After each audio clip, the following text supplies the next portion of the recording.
So Sarah, if you could turn on the annotation bar, please, that would be great. So using the annotation tool or the chat box, could you let me know the key takeaways from session 1 on Monday? And also if you have any unresolved questions. So if you wanted to actually type, you could click on the T for the text and then click somewhere in the white space and type, like I'm typing eNote.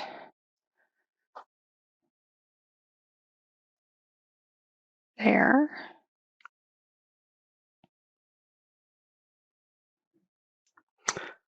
I don't have any questions, but wanted to see how it works. Check e-notification daily. That's a good one from Monday. Checking and saving e-notes, reporting deadlines. Okay, and looks like we had someone that missed the first session. Okay. Wonderful. I didn't see anything in the chat box. Reporting deadlines. Reporting 100% of data by 7 p.m. Eastern Time on the second business day. That's a really, really important one.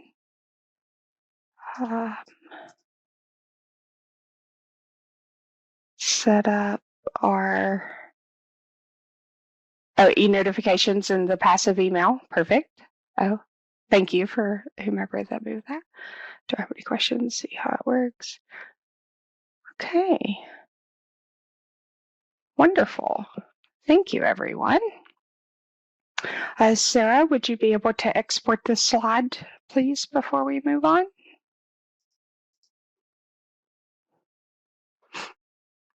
Thank you, Sarah. In session 1, I covered the issuer primary responsibilities and subservicing partnerships. Steve covered resources and reference documentation available to issuers on the Ginnie Mae website and touched on some Ginnie Mae terms. I covered the monthly reporting timeline, including the major deadlines for missing pool and loan data and when critical alerts must be cleared. Gail explained the e-notification process. Today, we will be focusing on the 3 bolded modules on the slide. We will dive right into the RFS monthly reporting of pool and loan data. In this module, we will explain the 4 types of RFS records, how to edit the records appropriately, define which calculations RFS performs, and distinguish which fields issuers are responsible for reporting and editing. It is very important that 100% of the pool and loan data be reported by 7 p.m. Eastern Time on the second business day in RFS. Also, critical exceptions must be cleared by 7 p.m. Eastern Time on the 4th business day. The best way to know that 100% of your pool and loan data is reported on the second business day is to view the summary screen and ensure that the reported loans and pools balance to the expected loans and pools. Also, you should view the Exceptions tab and ensure that there are no outstanding RFS 111 missing pool exceptions and no outstanding RFS 204 missing loan exceptions. The 4 RFS records are pool, loan, sensitive, and various, which we will cover in detail over the next section of slides. Ginnie Mae MBS Guide Appendix 6-19, which Steve discussed on Monday, gives a full description of each record. This appendix can be found on the ginniemay.gov website and also on the link provided at the bottom of this slide. The pool record contains data elements related to the Ginnie Mae pool and is required each month. 1 record reports 1 loan. Therefore, if you have 10 active pools, then your RFS file should have 10 pool records. The information in the pool record represents the monthly cumulative pool status as of your Ginnie Mae cutoff date. The P record includes unscheduled principal. Unscheduled principal is liquidations, which are payoffs, buyouts, and lost SMIT, to name a few. Curtailments, adjustments, and claim funds are also considered to be unscheduled principal. These funds roll to the pool record from the loan record and reduces the security RPB. Page 7 of Appendix 6-19 displays the P record layout. Also, at the very bottom of this screen, there is a sample of the P record. This is a string of text with specific links for each field reported on the pool record. Important RFS calculations. On the pool record, the 7 below fields are calculated for purposes of editing for pool and loan accounting and the 11710A pool summary data. The security RPB is reported by the issuer.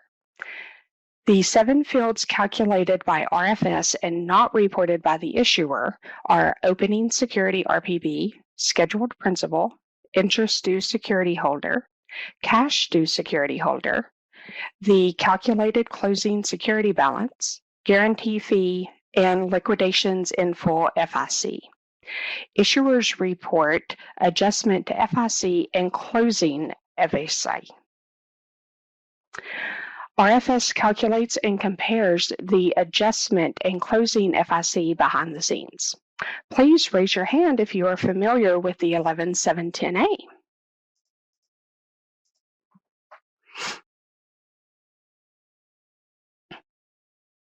Okay, good. I'm seeing a few hands. Thank you so much. Sarah, if you could please clear the hands. This slide shows the first 9 fields of the P record, which would be the first 9 fields of the string of text displayed at the very bottom of slide 10. This shows fields 10 through 17. And this slide shows fields 10 through 25, which is the end of the P record. The loan record contains data elements related to active loans within a Ginnie Mae pool and is required each month. One record reports one loan. The information in the L record represents the monthly cumulative loan status as of your Ginnie Mae cutoff date. The L record includes reporting liquidations on a loan within the report period. The ULID, which is the unique loan ID, is assigned by Ginnie Mae and needs to be input into your servicing system for reporting to RFS. The ULID is posted in e-notification as a text file, which was discussed on Monday during the e-notification section. Page 12 of Appendix 6-19 displays the L record layout. At the very bottom of this slide, a sample of the L record is displayed. It is a string of text with specific links of each field reported on the L record. Please note that some of the fields are signed fields showing a plus or a minus sign. This slide shows the first 8 fields of the L record, which would be the first 8 fields of the string of text displayed at the very bottom of the prior slide. And this shows fields 9 through 15. And this has fields 16 through 21. And here we have fields 22 through 29, which is the end of the L record. Please note that the liquidation information is in fields 24 through 28.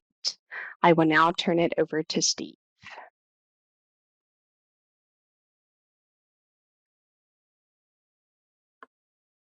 Thanks, Christy.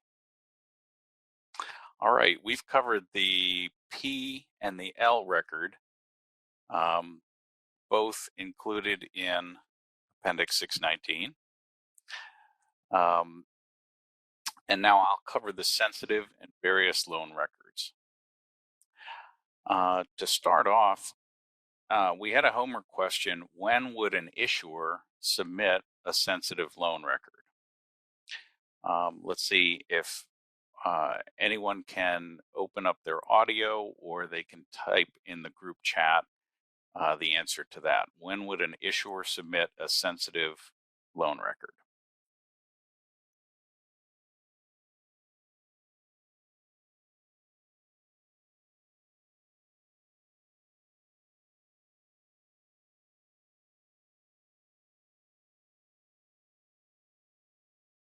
There we are. We have a response from Courtney. When a personal factor needs to be changed, address, SSN, zip code, etc. Good. Good. Yes, that's right. The sensitive loan record is a static record. Most of the information on there will never change, and we'll go through the data elements in the sensitive loan record. It has static information and personally identifiable information like the Social Security number and the name of the borrowers. It is only reported if there's a change to incorrect or incomplete data that was submitted at time of pooling. There's no reason to submit a sensitive loan record if there is no change. It just takes more processing on your side, more processing in RFS for the same data to be repeated. Okay, page 20 of Appendix VI 19 has the sensitive loan record information. You can see at the bottom of this slide is a sample of the sensitive loan record. All sensitive loan records begin with an S, and you can see the address information, city, state, and the SSN is a fake one, as well as the beginning of the name John. All right, let's look at the data elements in the sensitive loan record.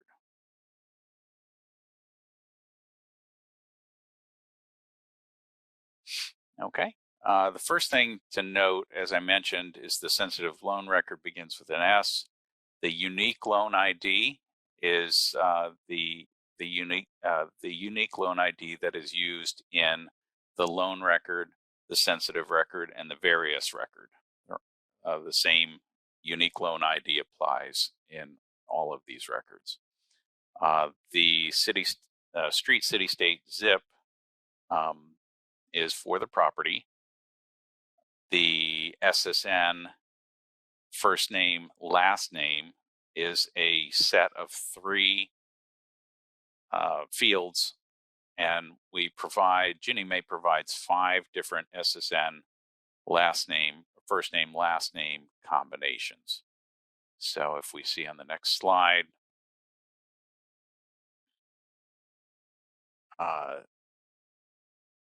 borrower 2, 3, 4, and 5 are listed on this sensitive loan record. Obviously, most of the information that comes into Ginnie Mae has either 1 borrower or 2 borrowers, but we provide up to 5. Okay.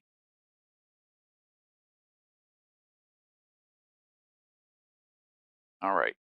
Now, the various loan record is another static record in Ginnie Mae, and it provides information related to the loan.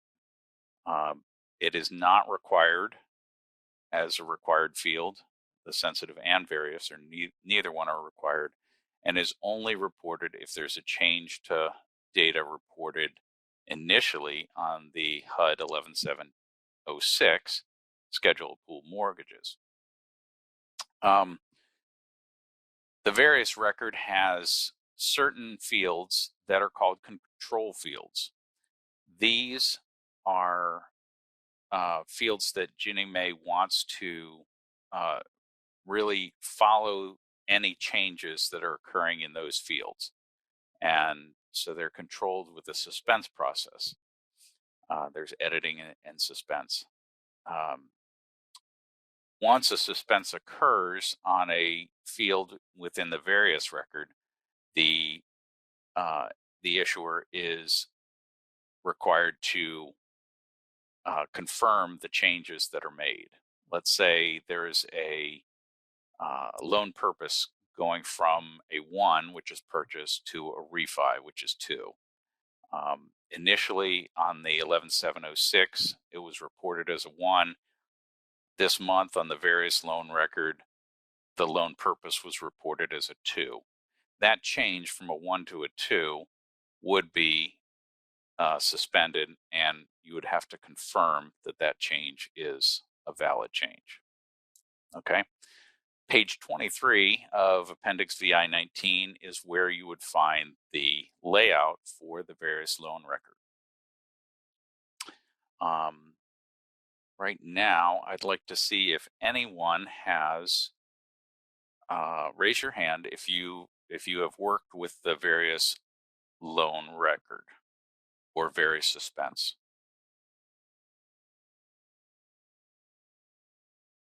Use the hand raise annotation for that. Okay, looks like I see a hand or two. Since it's an optional record, I wouldn't expect to see all 57 of you raising your hands. Okay, let's take a look at the bottom of the screen. There's a sample of a various loan record. It begins with a V, and this is what a sample record would look like.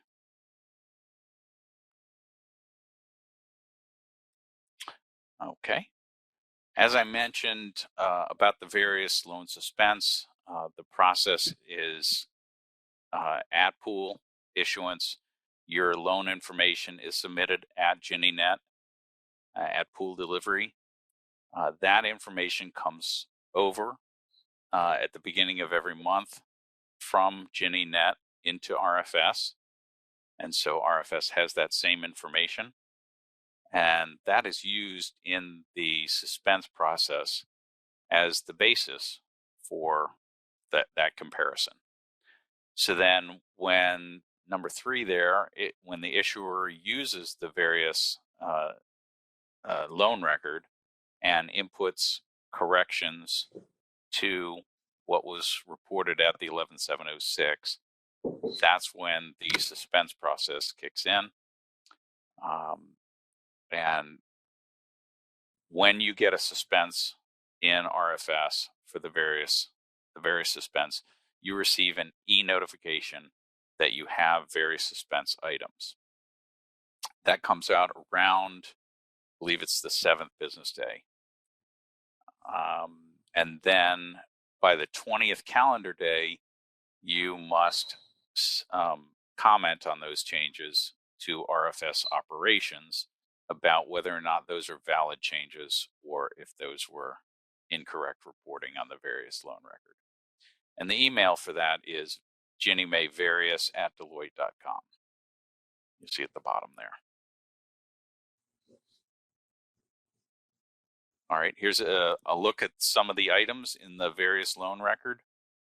As I mentioned, the unique loan ID is the same that was on other loan records. You notice the asterisk there in fields 3, 4, 5, and 8. That indicates that it's a controlled field.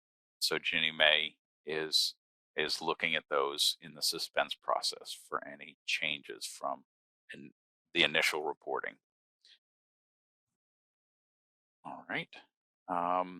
If you notice the debt service ratio, field 7 only applies to multifamily pools. So because this is single family training, that field would just remain blank in your reporting.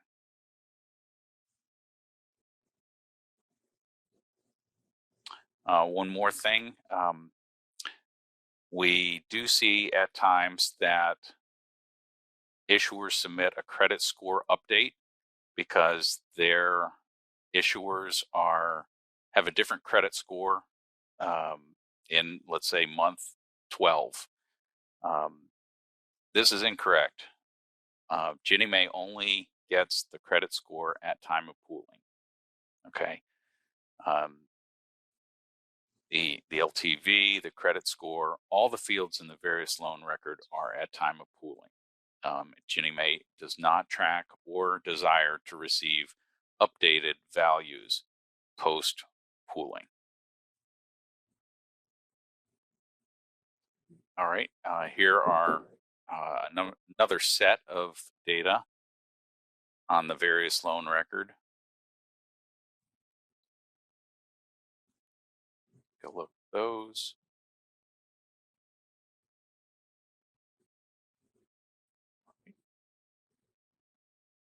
And if you have a modified loan, there are modified fields. Modified loans are with a loan purpose 3 or 4, and there are 4 modification fields here. There are instructions as to what values to put in, whether or not you should put the modified value or the original value. Those instructions are on the various loan record.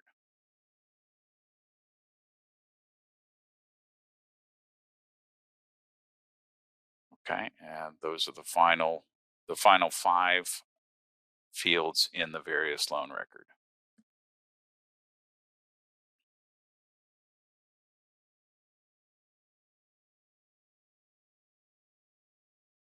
Okay, Sarah, if you could open the annotation tool for our users, this is a chance to go over some of the information that we just learned on these the 4 different records within RFS.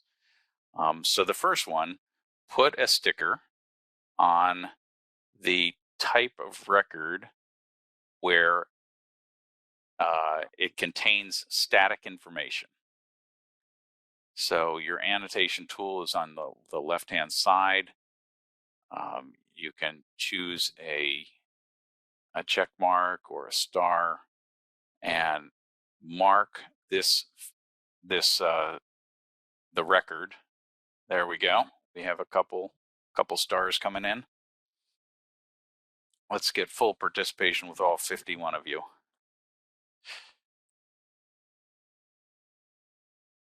Now, this is the first time that we're using the annotation tool, so I'm going to give you a little extra time to figure it out.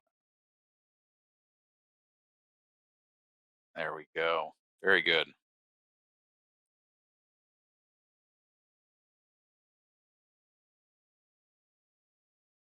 Excellent. Okay. The encouraging thing is there are no marks on the pool or loan record. Those are not static information and should not be marked. What we're going for here is the sensitive loan record, but the various is also acceptable as it is static information as well. All right. Now that we're good with our annotation tool, let's go on to the second one. Sarah, could you clear the marks?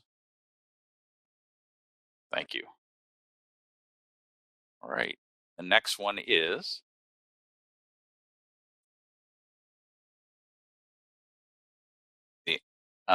mark the record that includes unscheduled principal.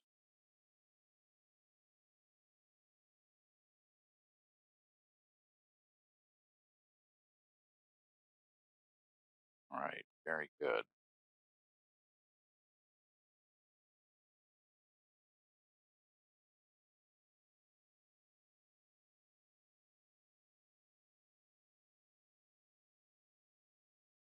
We even have somebody playing outside the lines.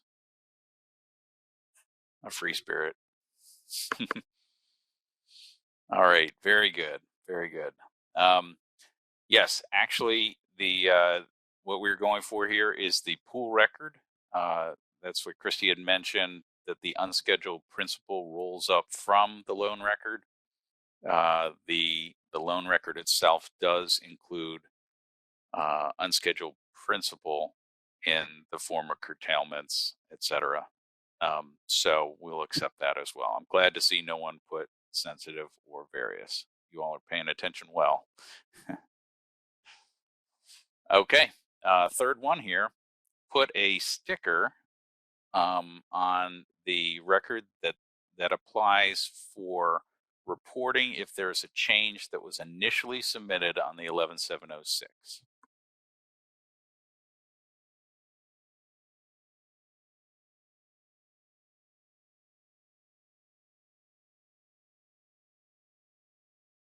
Very good, very good. We're getting some boxes and colors and markings. Yes, that's correct. The various loan record is the answer there. Very good. All right, and finally, which record represents the end of the report period status of the loan? Make your mark.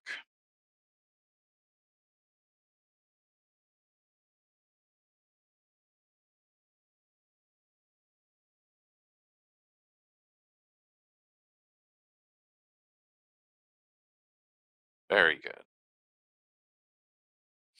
Yes, the answer is the loan record. All right. So now everyone is an expert on the annotation tool, and we will use this the rest of today's training as well as on Friday. So kudos to you all. And now I will turn it over to Christy.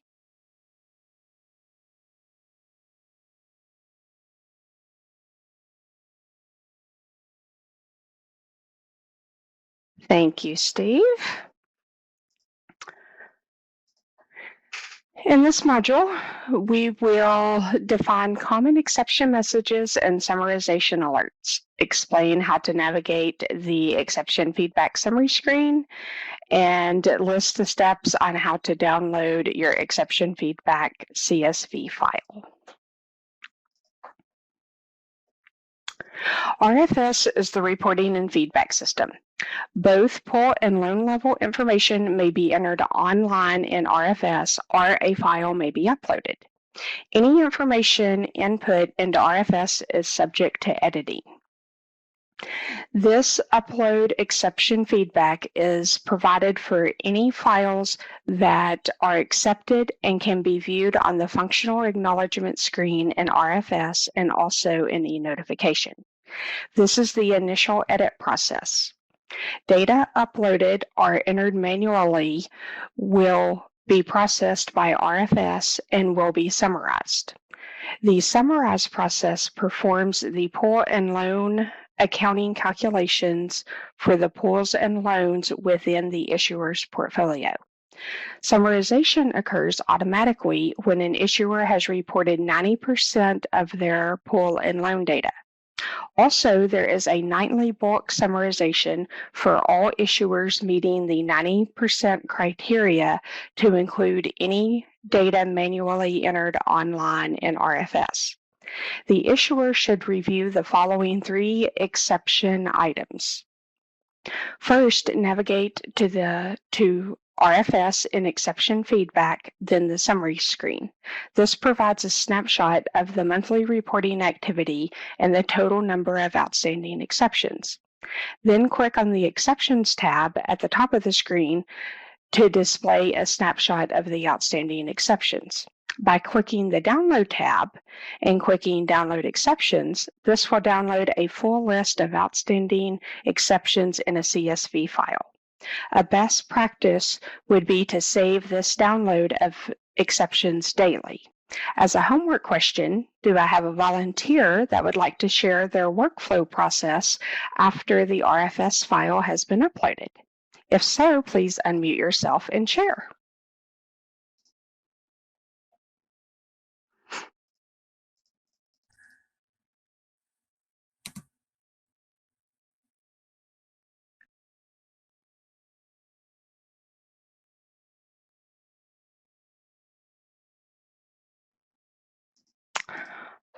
Okay, we will move on. The summarization performs important calculations in RFS, which include the number of pulls expected and the number of pulls reported by the issuer, the number of loans expected and the number of loans reported by the issuer, loan level delinquency based on the current report period from field 3 of the file header record, and last installment date from field 12 of the loan record. The pull FIC is compared to the loan level reported FIC and the principal and interest collected, which is summarized from the loan level. A few examples of values you input into RFS that is not automatically calculated on the pull screen would be the adjustment to FIC, closing FIC, service fee, RPB adjustment, and the closing security RPB. On the loan screen, a few examples would be the case number, the OPB, FIC, loan interest rate, first payment date, maturity date, last installment date, loan T&I balance, the delinquent, prepaid, and installment principal and interest, curtailments, net adjust UPB, and the closing UPB.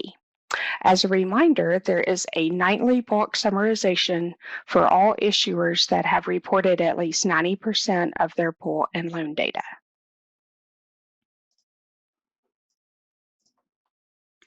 This is a snippet of Appendix 6-19 with possible exception messages for each field. Using the annotation tool, place a sticker on the RFS 111 exception. Sarah, could you please open the annotation tool? An E-level RFS 111 exception explains that there is no activity reported for the current report period, which means the pull is missing. Okay, Sarah has turned on the annotation tool. If you could put a sticker on the RFS 111 exception, that would be great. And this exception would display on the pull screen in RFS and would appear on the exception download CSV file.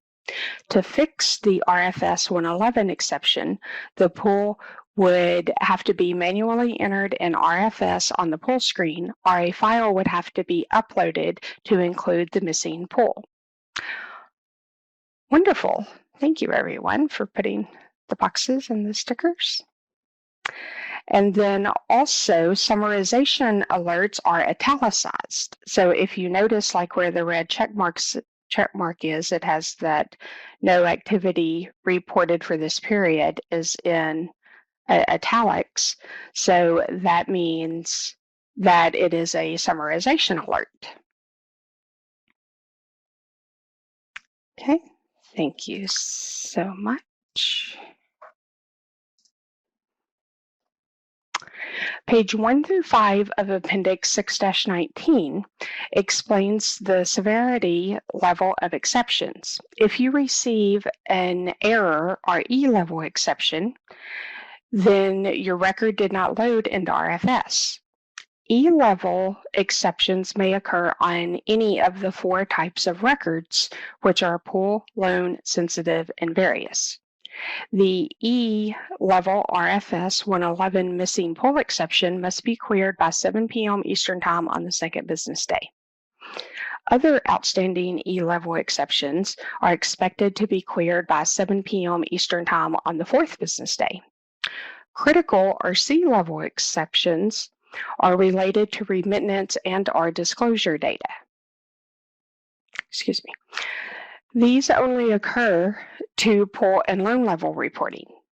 The C RFS 204 missing loan exceptions must be cleared by 7 p.m. Eastern Time on the second business day. Other outstanding C-level exceptions are expected to be cleared by 7 p.m. Eastern Time on the fourth business day. High or H-level exceptions are related to the pull and/or loan level reporting. Medium or the M-level exceptions are related to loan matching and/or suspense. Low or L level exceptions may occur on any of the information on the 4 types of records. Sarah, could you please turn on the annotation tool again? And if you could put a sticker on the critical severity level on our list here, that would be great. The error and critical exception should be queried either on the 2nd or 4th business day, and the high, medium, and low exception should be addressed by the 10th business day. Perfect. Thank you, everyone, for using your annotation tool.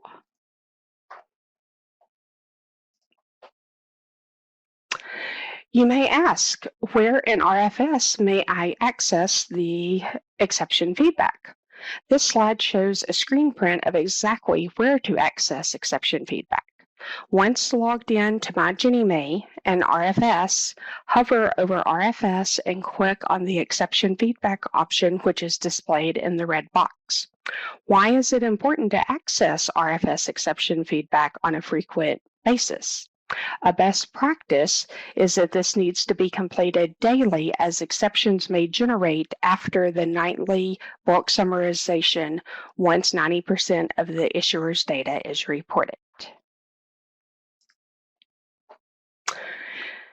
Here is the exception feedback summary screen. This screen shows a roll-up of all of the pool and loan level information that you have reported for the current month. There is a drop-down box in the middle of the top of the screen where you may select up to the most recent 18 months of information for your issuer number. If you are missing data, this is where you would find a difference in the reported versus the expected loans and pools. On this particular issuer, there are 95 reported loans and 99 expected loans. Therefore, this issuer is missing 4 loans. There are also 14 reported pools and 19 expected pools at the bottom left corner of the screen. Therefore, this issuer is missing 5 pools. Sarah, could you turn on the annotation tool again, please? And using the annotation tool, could you please indicate where on the screen you would see the number of outstanding exceptions?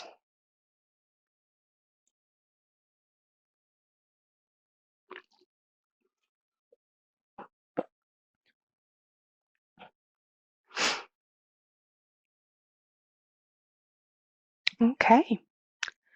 Yes, the outstanding exceptions are up toward the upper left-hand corner.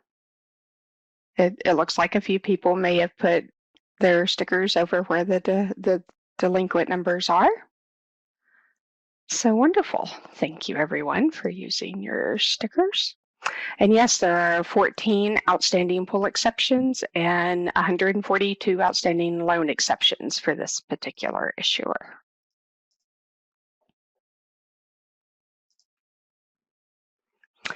Here is the Exceptions tab, which displays the outstanding exceptions. If you were missing pools or loans, this is where you would see the count of the missing RFS 111 pool exceptions, which there are 5 displayed on the screen, and the outstanding for missing loan RFS 204 exceptions. This particular issuer also has a lot of other outstanding exceptions.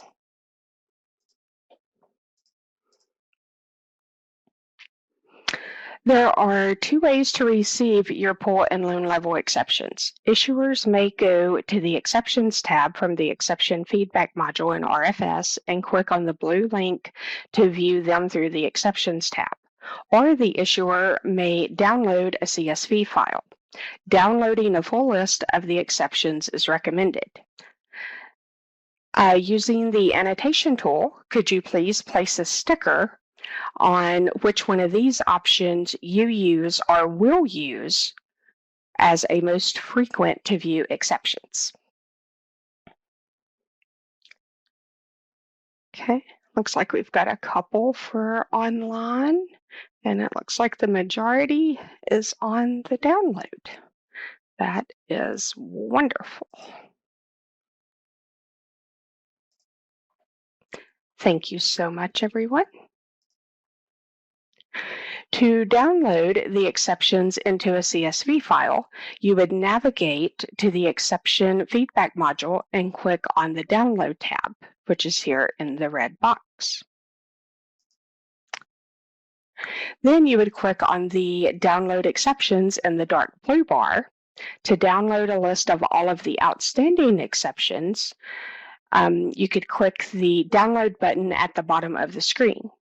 Also, if your organization is a subservicer, you may check the Download Subserviced Issuers box on the right side of the page to download all active exceptions for all of the issuers that you subservice for.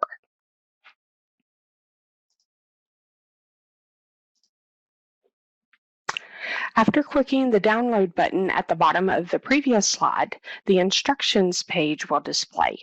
Follow the instructions by right-clicking on the Download Exception CSV file.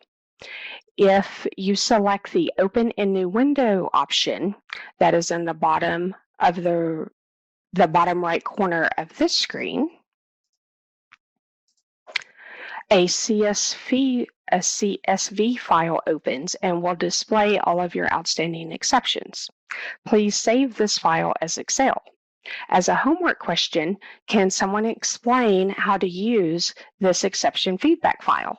If so, please unmute yourself and share.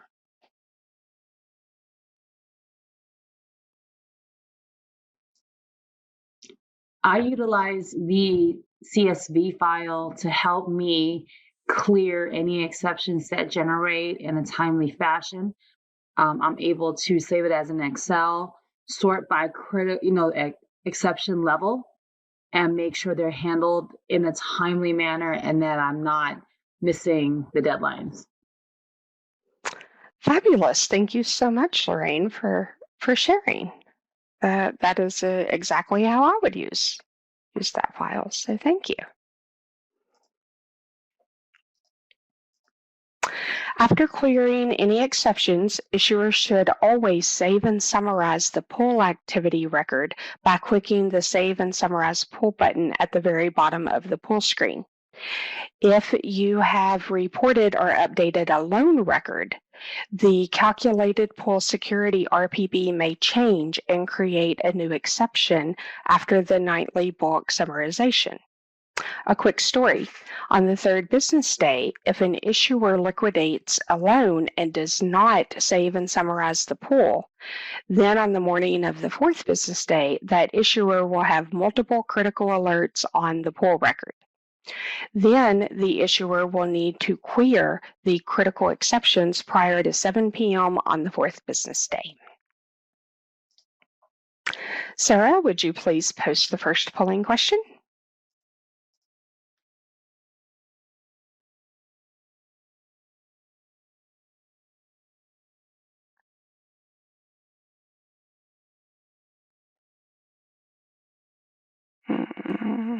Thank you, Sarah.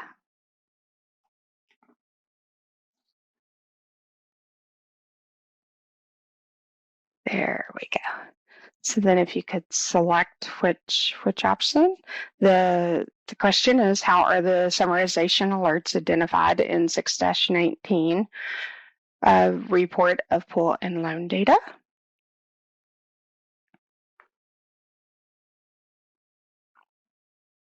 I'll give a few more seconds for everyone to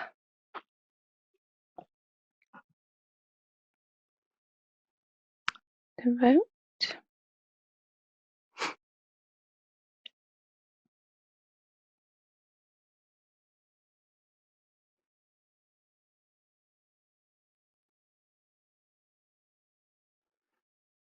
Oh, and I also see that Deb typed in the chat box that you love that is one step now. Deb, I assume that you are talking about the Save and Sum button at the bottom of the pull screen being one button. That is actually a more recent RFS enhancement. In the past, we did have a separate Save and Summarize button. And then there was also a few pop-up boxes asking you to confirm. So that is now all just one click. Okay, I'll go ahead and end the poll now. So the correct answer for this question is actually B, where the exception message is printed in italicized text. That would be the screen that we put the sticker on the RFS 111 exception and talked about that if it is a summarization alert, it would be italicized in Appendix 6-19. Okay, Sarah, if we could move to the next question, please. Thank you. So now this is what % of data must load for summarization to occur?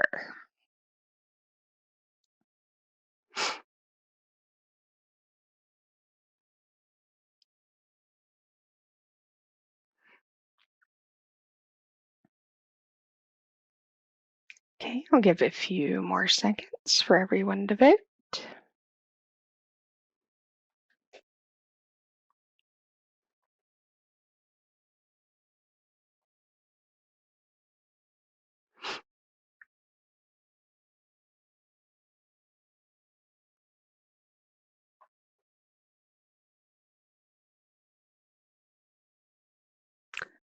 Okay, I'll go ahead and end the poll. And it looks like the majority, 74% of people selected the correct answer, which is 90% of accepted data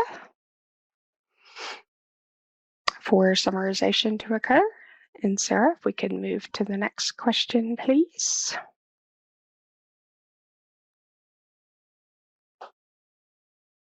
Thank you.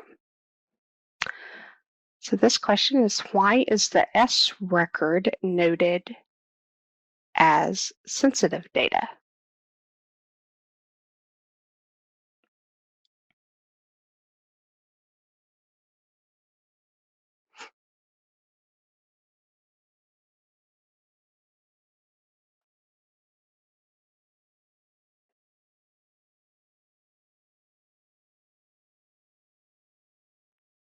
I'll give a few more seconds. And I will end the poll. And it looks like 94% of everyone selected the correct answer. This record includes the PII data, with that being the borrower social and name and property address. Okay. Sarah, if you could end the questions. Thank you. We will now take a 10-minute break. When we reconvene and continue the training, Steve will be presenting. Ryan, could you please start the 10-minute timer? And please return at 11:03. Thank you.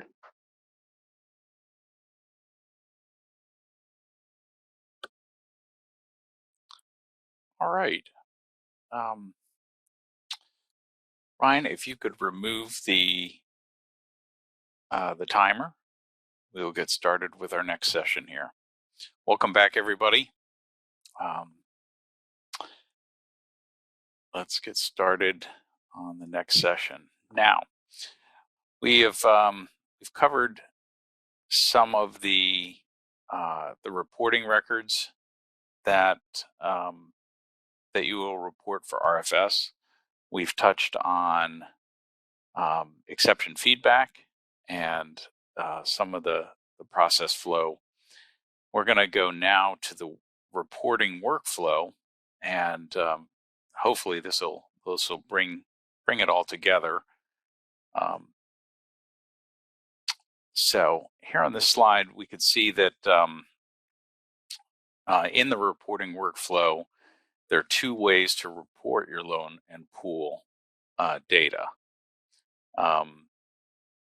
And we'll cover that in the next few slides. We will next talk about which records are required to be reported. We'll review that. We'll talk about how to report corrections, and we'll talk about confirming that a file that's submitted has been uploaded successfully.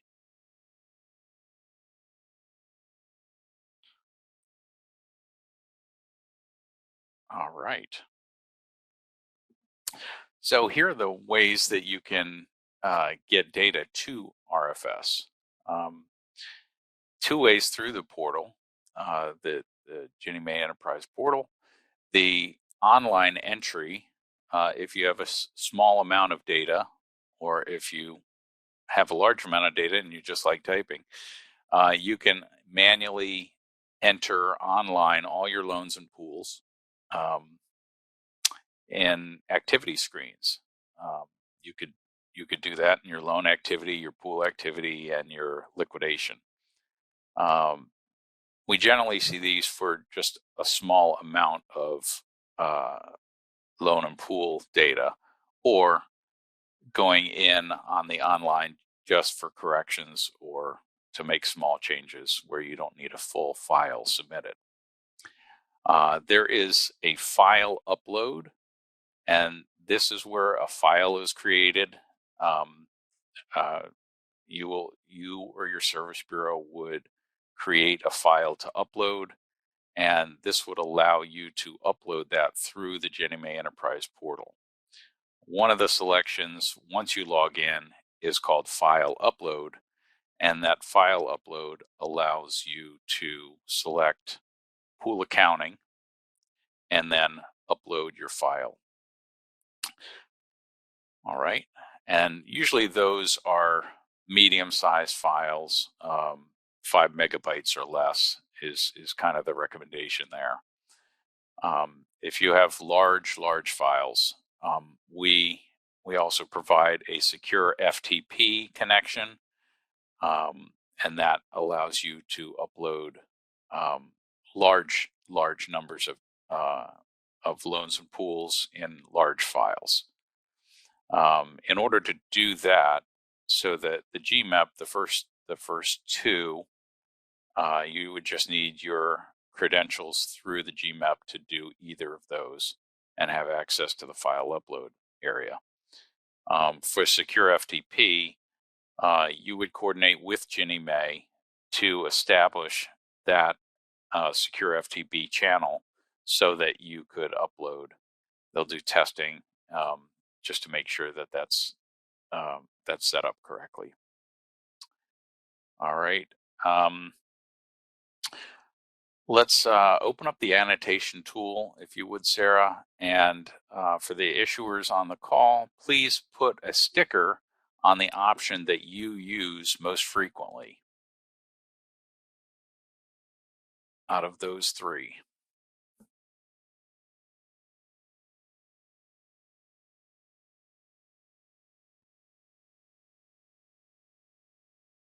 Okay.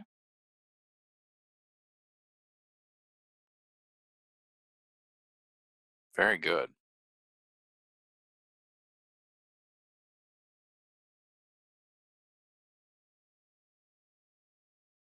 Okay. Very good. A lot of online entry, and some file upload and some SFTP. Very good. Okay.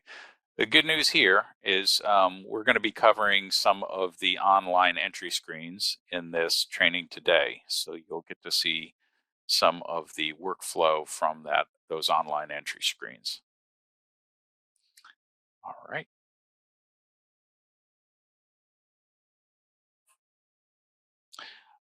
And Sarah, if you could close the annotation tool now.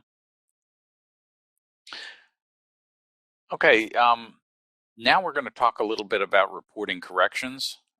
Corrections are submitted in the same format as the initial reports. So a P record initially versus as a correction has the same format. Same with the L, S, and V records. No change there. RFS processes files automatically as they're received via file upload or SFTP. There's no special record type or transaction for corrections. So same process, the same file and records are used for initial as well as corrections. RFS implements a last record in format. So if you submit a record on the morning of the second business day, and then another in the afternoon on the second business day, and another on the third business day, they get processed in that order. So, so the last record in becomes the record of data for the report period.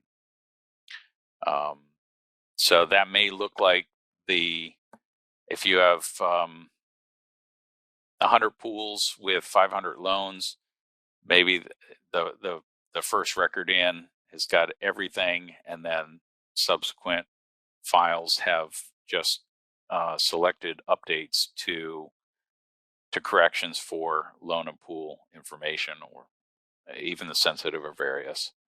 And RFS only retains the most recently submitted data. So if you say, I want to go back and resubmit the second business day, the first file I submitted, you would have to submit that as a new file. That wouldn't be, we don't have a facility to rerun your old file. If you want that one run, you have to resubmit it as a new file. Okay. All right, so that's corrections. Viewing the functional acknowledgements. If you submit a file, you want to know if it was received, and you want to know if it's accepted. So a couple things on that, both with the file upload as well as with the SFTP. If you have a submission problem, apart from the content of the file itself, you'll get a message on the file upload or on the SFTP.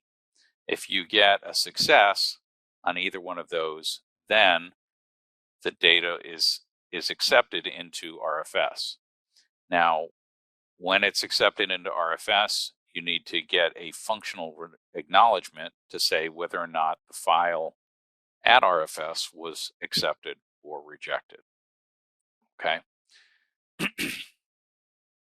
So there are two methods for viewing those functional acknowledgements.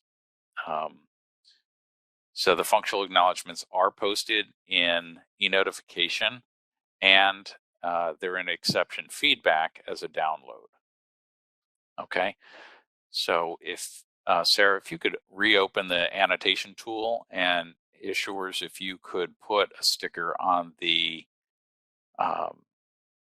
preferred option for viewing your functional acknowledgements as a download, as a e-notification.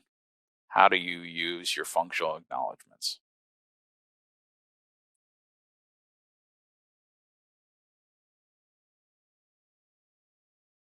Okay, very good.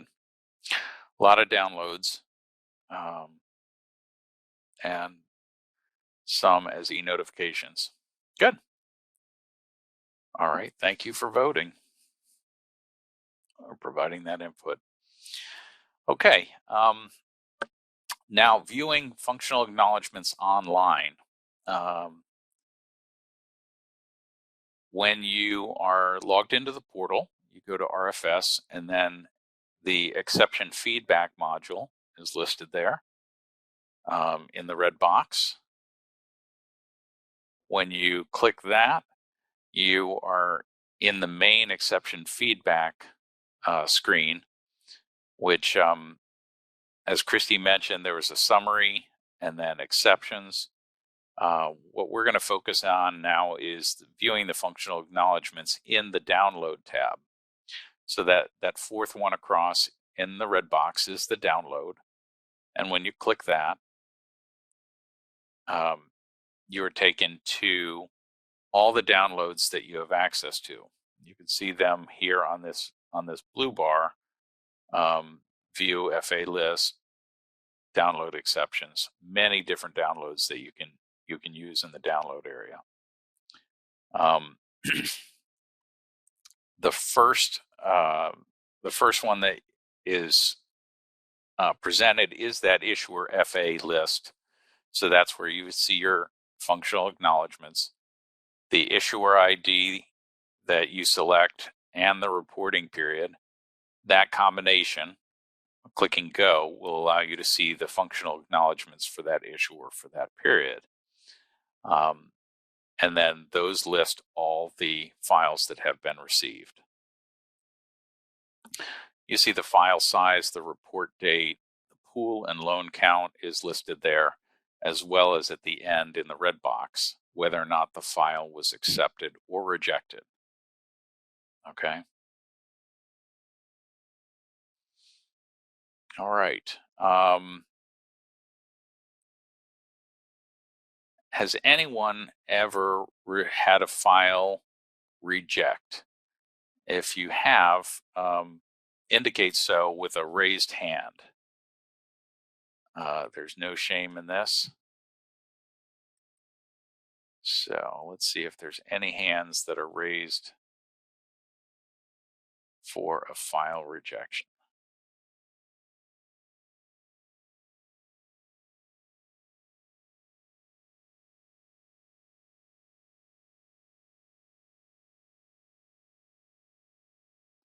Okay. Everybody's got perfect records, no rejections. Okay. What would be, what you can do is you can put the answer to this question in the chat. What immediate action would you take if a file was rejected?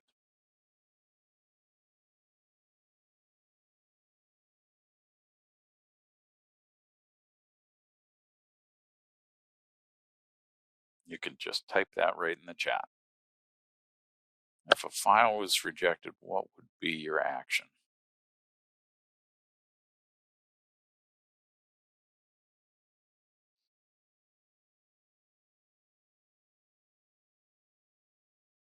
Contact Ginnie Mae. Okay. Escalate to the manager, contact Ginnie Mae, contact Fiserv MSP to determine why the file didn't go out. This is good. These are good. You can do a little bit of triage on your own in Appendix 619. You can look on page 30, 30, 31, 32, 33, have got the file rejection indicators. And so you can even find out information prior to contacting someone. And let's go on to the next one. Thank you for indicating your responses in the chat, Deb and Sabrina. Okay, now on this next page, so if you notice that these files are in blue on the left-hand side, if you click on any one of those, it'll give you details about the accept or reject of that file.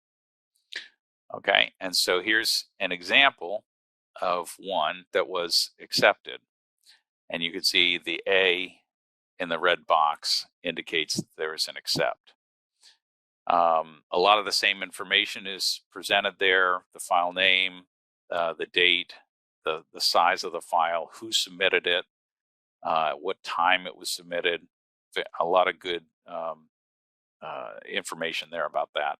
And then below that gray bar are the pool count, the loan count, the sensitive, and various within the file itself. So it gives you a record of what was submitted on that accepted file or on the rejected file. Here's an example of a rejected file. You could see in the red box on the right that the file was rejected, and on the box on the left, the red box, you could see it actually tells you why the file was rejected. The length of the header record is not 11. It's required to be 11, and so the header record of that file was an incorrect length. And then, and so that indicates that you've got some work to do on resubmitting that data. Okay.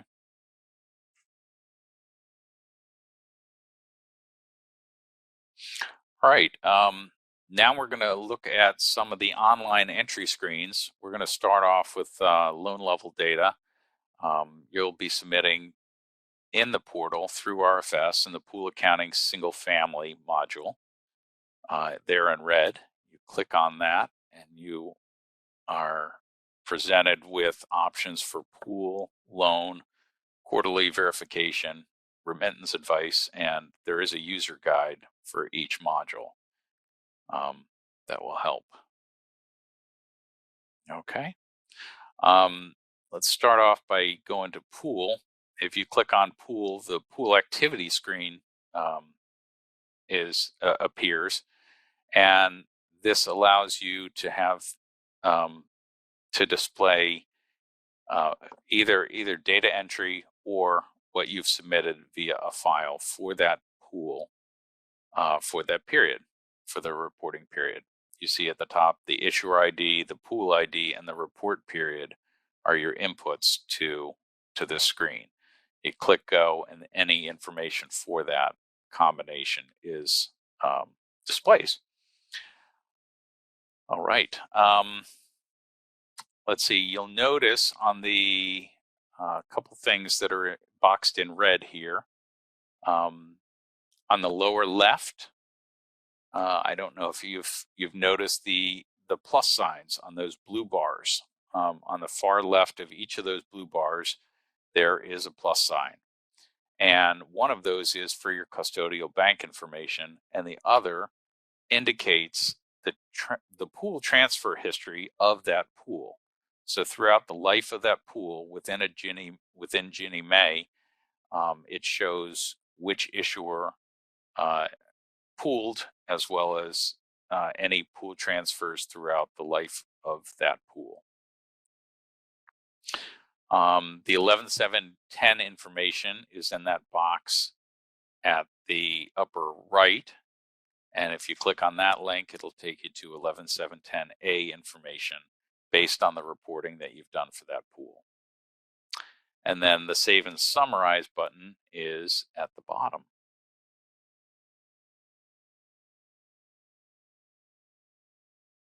Okay.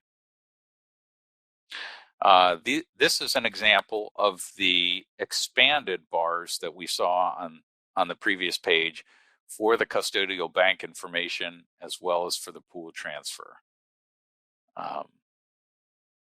So when those are expanded, when the plus sign is clicked, then this is what you would see on the bottom of the pool activity page.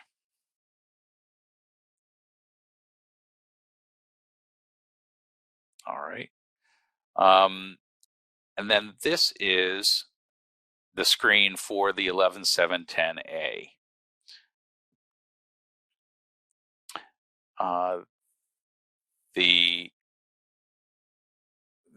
The 11.7.10A is scrollable, so you have the section 1 at the top, section 2, 3, 4, 5. So all parts of that are available on the 11.7.10A.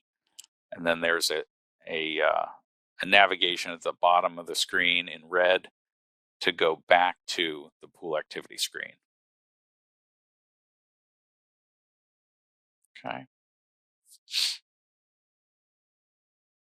Now we're moving on to the loan activity screen. The loan activity screen is accessible in RFS Single Family Pool Accounting by clicking Loan. And the first screen that you get when you click Loan is the activity screen.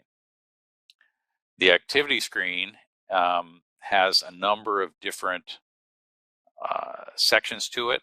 At the top, you see the issuer ID, unique loan ID, report period combination. Clicking Go will allow you to pull up a loan with that combination. The next section includes some static loan information from the sensitive record, as well as some static loan information that is also available on the loan record. So this section is S record and L record information. Below the gray bar is your activity data for the reporting period. So you've got your last installed pay date, your loan T&I, and then your principal and interest values for different fields: delinquency, prepaid, installment information, curtailment, and the closing UPB. The opening UPB is grayed out here. That brings the closing UPB from the previous period as the opening for this period. So if you'll notice in these throughout any of the online screens, if there's a black box around a field, that means it is there for your editing, that it is available for you to edit. You can see the security interest rate is not something that you would change, and so there's no block around that. The reporting date, the prior payment date, etc. Those are not editable for you, and so they don't have a black box around them.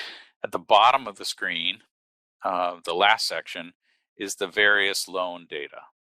So by clicking that plus sign, that allows you to see the various loan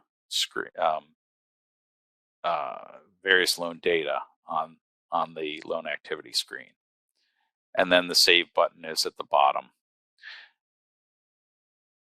Okay, let's look at the various loan data. By clicking the plus sign there, it expands and you can see the various loan data fields. Some are drop downs, some are fields to be edited with data entry.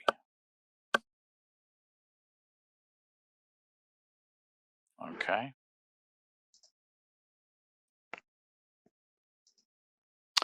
Now, Christy will be talking a little bit about the loan liquidation screen. Thank you, Steve. To liquidate a loan in RFS, you would navigate to the loan screen and click on the Liquidate Loan in the dark blue bar.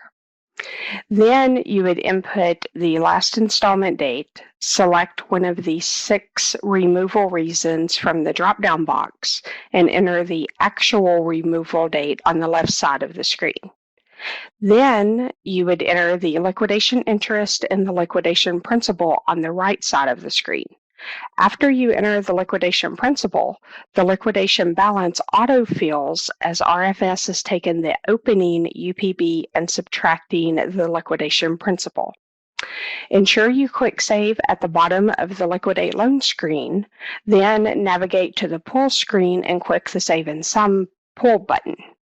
By saving and summarizing the pull, RFS moves the liquidations in full FIC to the liquidation balance over the liquidation fields to the pull screen.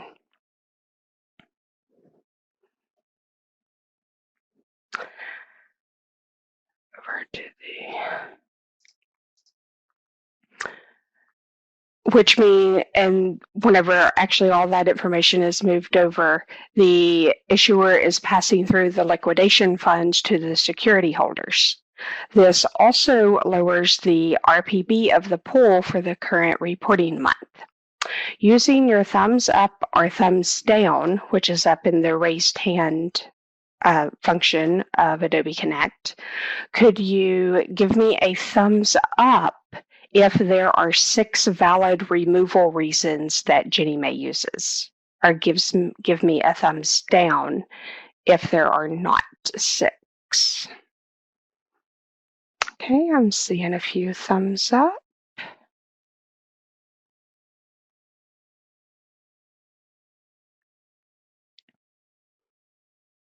Seeing a few more.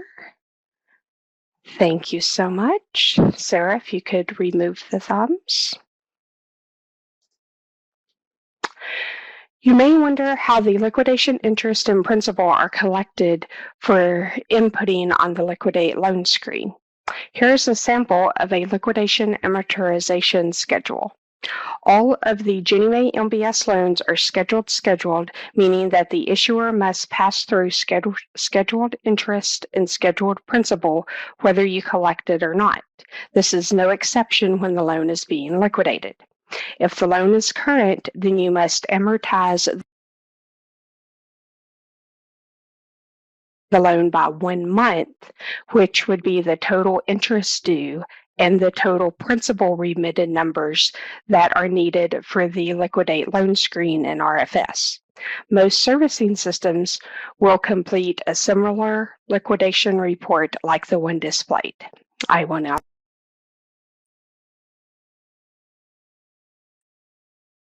Thanks, Chrissy.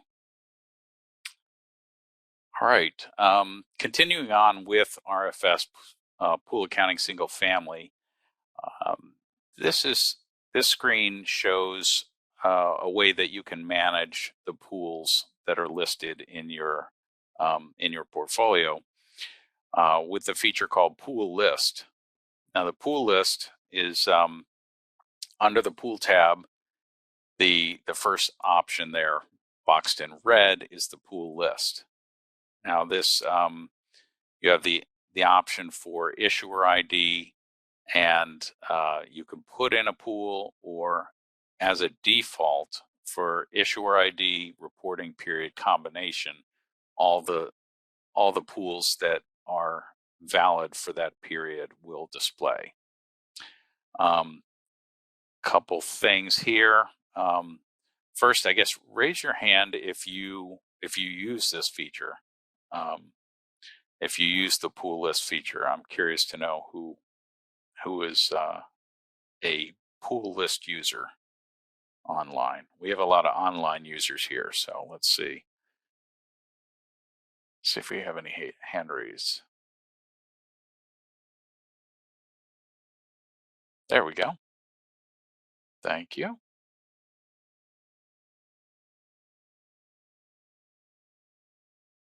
Okay. And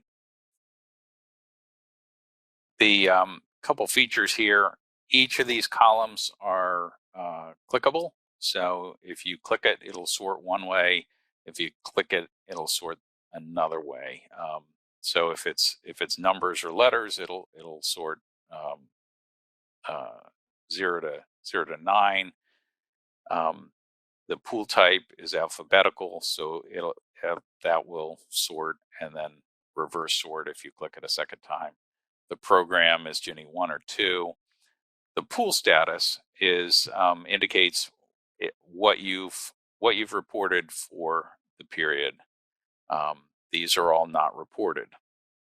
Okay, the number of loans, the reported loans, and the loans liquidated that have been reported. Okay.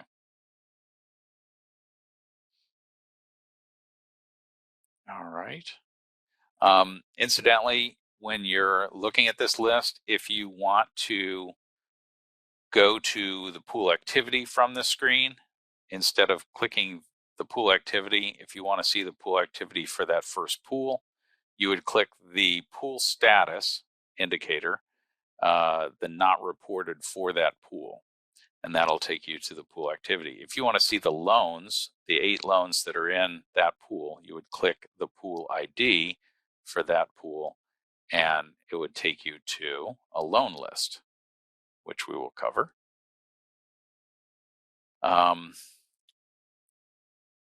And now we're at the loan list. When you initially get into the loan list through the navigation at the top, loan and then loan list, it will say, I can't show you a loan list until you tell me the pool ID that you want to see. Okay, so you'll see this, you click OK, you put your pool ID in there and hit go, and it'll show you the loan list for the loans. And this is what you would see. For that pool, there are 4 loans listed. Now, these are, again, sortable in the columns that they're on. The Ginnie Mae unique loan ID is first. Your internal issuer loan ID is listed next, and then the loan status is listed. Clicking on either the loan ID link or the not reported link under loan status will take you to the loan activity screen. Now, in both the pool list and the loan list, there are ranges, especially if you've got a long list. This can be used especially for long lists of loan. If you want to go to the middle of your pool list, or if you have 1,000 loans in a pool, you can use this on the loan list. Okay. Now this is reporting borrower activity during the reporting period. A couple things to note here. We're back on our loan activity screen, and you can see that at the top is, in the boxed in red, is our notifications section. This is where you will see any exceptions related to your loan. So at the top, and incidentally, this is also for the pool activity. We also put the exceptions listed at the top. It gives all the information about the exception, the severity, the alert ID, and what the issue is. Okay, both the value that was reported and the expected value, if any. All right. You see the note at the bottom: enter all required data and press save. The above alert should clear depending on the data entered, and additional alerts may generate. So each time you take an action, make sure you're hitting the save button at the bottom of the screen. Any new alerts will come up. Any resolved alerts will go away. Okay, so this is data entry on the loan. And this is the pool activity screen. So as I mentioned, you see the E111 at the top. This pool has not been reported for this report period. A couple other things there. In the red box in the middle is the closing security RPB. You'll notice that has got a box around it. So this is your reported value on the P record for the security RPB. Beside that is the calculated, what RFS is calculating based on your loan activity that's been reported after a save and summarize of the pool. And then below that is the released security RPB on the second and end of day, on the second, third, and fourth business day. The reported security RPB goes into the database for input for the e-notes on the third and the sixth business day. Okay.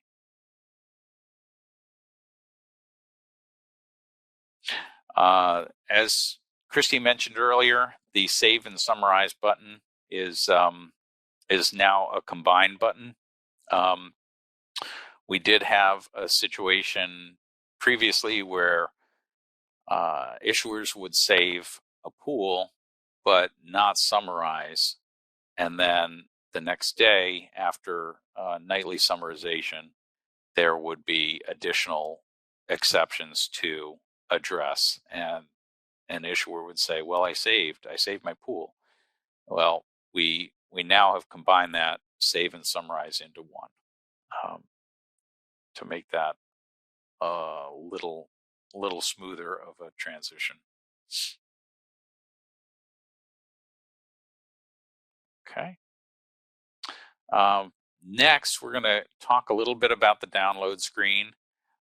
In exception feedback, if you recall the download, we covered the issuer FA list for the functional acknowledgements, but the download screen has a lot of good information. You can download the exceptions that you have as of your latest reporting. And Christy mentioned that the subservicer has the ability to download all the issuers into one file if they have multiple issuers. You can download your liquidations. This is a helpful tool to be able to see which loan liquidations you've reported for the period, and you can download those into a file. And you can, as you see the bullet there, you can choose to download 1 month or multiple months of data. Okay. You can download the RFS summary screen. Some issuers like to download that and have that data as of a given period. I would, if you did that multiple times throughout the month, make sure you note the time, the day and time that you're downloading that data. And then you can download all of your 11.710A data, and you can also download forbearance data. The last item here is download list of all RFS exceptions. Those are all the exceptions listed in VI-19. Those are not all of your exceptions. Those are all of the list of all possible exceptions, just as a reference. All right.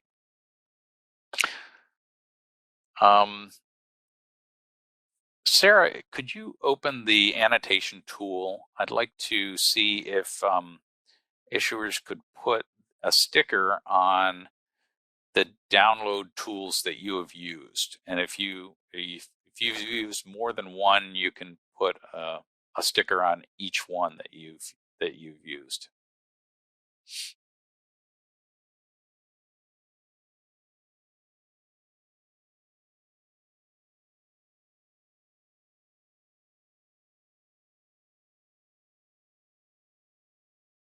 All right.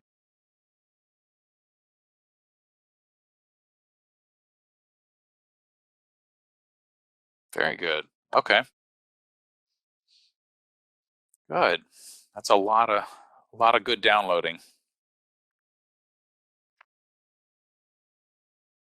Okay. If anyone wants to unmute themselves and talk about the following, how have you used these downloads to complete your tasks for monthly reporting? Or if you'd rather, you can put yourself in the group chat and answer the same question.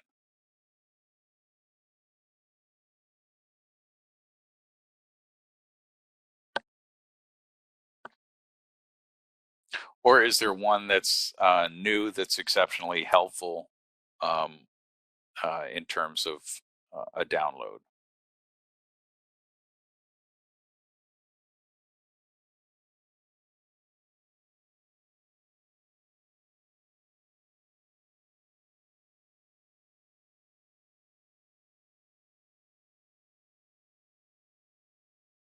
Okay, here's a comment. We download the exceptions on the second business day and organize them in Excel to work in whatever order works best for us. Very good. Very good. The 11.710A is helpful when comparing Ginnie Mae record to our system of record. Okay. Very good. Thank you, Jessica and Sabrina, for that.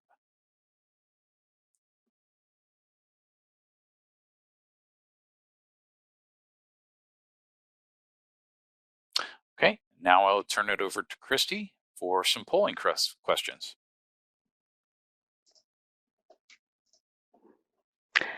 Thank you, Steve. Sarah, if you could post the first question, thank you. So our first question here is, when do you summarize a loan record?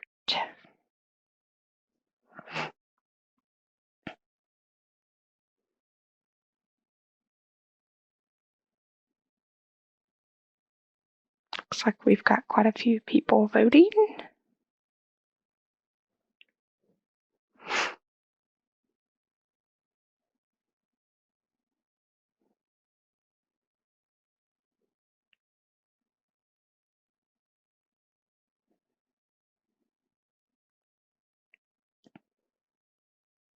Okay, I'll give it a few more seconds for everyone to get their vote in. And I will go ahead and end the poll. And actually, we only have 3%. So we had one person actually pick the correct answer, which this is a trick question. So the question is, when do you summarize a loan record? So that is a trick question because you never summarize a loan record. You would save a loan record and then you would summarize the pull record. So Sarah, if you could post the next question, please.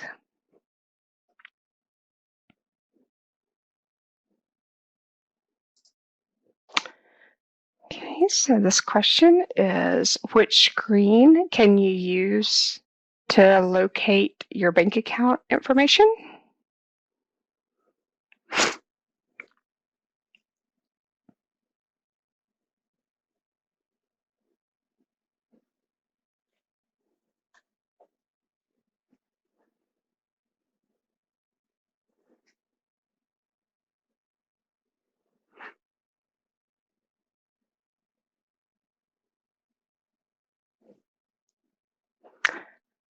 I'll give it a few more seconds.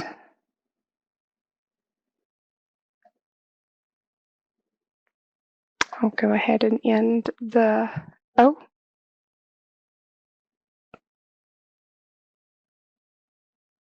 Sarah, what happened to our polling question? Oh, there it is. Thank you. Okay, I'll go ahead and end the poll.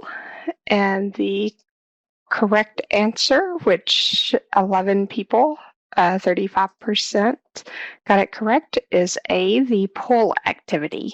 So this is the part where Steve explained where you can click on the little plus sign at the bottom, and that would display your bank account routing number and account number on the bottom of the pull screen. Sarah, if you could post the final question for me, please.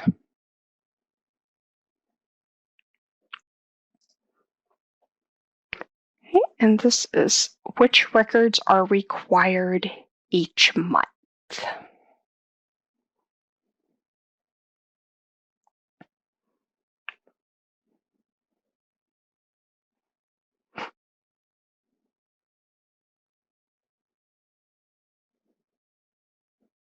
We'll give a few more seconds for everyone to get their vote in.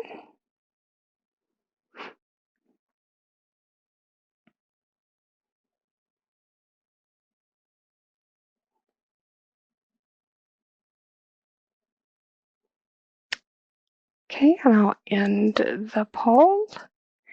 And it looks like 68% of the folks got it right. The correct answer is pull and loan records.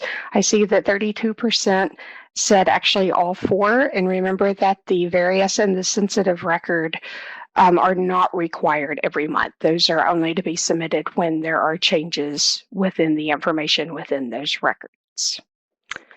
Sarah, if you could end the polling questions, please. Thank you. So we will now enter our breakout rooms. We will analyze the exception feedback download. We will discuss the following items, and the actions required for clearing them. Once the breakout room has finished, we will reconvene and have a full discussion. So Sarah, could you start the breakout room for 5 minutes, please?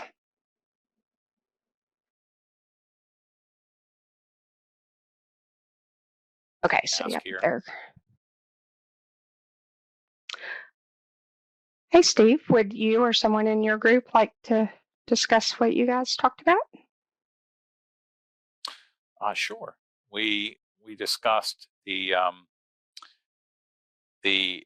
fact that the E-level exceptions would be the first to address, although there's a good amount of interaction whether or not the kind of the C's or the E's would need to be addressed first.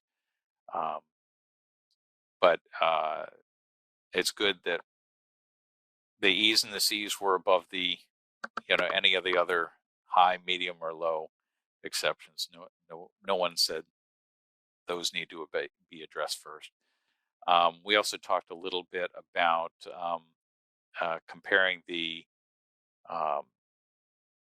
data values with reporting at pooling to make sure that if there's a loan maturity date, for example, that the reason you might be getting that exception is because you might be reporting it incorrectly on the monthly reporting. Okay. How about your group? Yes, we pretty much talked about all of those same points, and then we also talked about how some of the critical alerts, some of those generate simply because the math doesn't work. So if you've reported a closing security RPB on the pool record, and that is not the simple math between the opening RPB and the total principal. So, that would be one reason why the alerts would generate. And then, of course, we talked about the deadlines with it being the E's, or the RFS 111 and RFS 204 should be cleared by the second business day at 7 p.m. Eastern Time, and the other E's and C critical alerts could be cleared by the fourth business day at 7 p.m. So, okay. Good.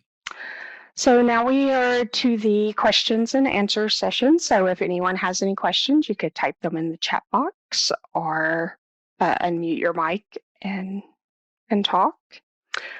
We have also provided our email addresses at the bottom of this slide for your reference.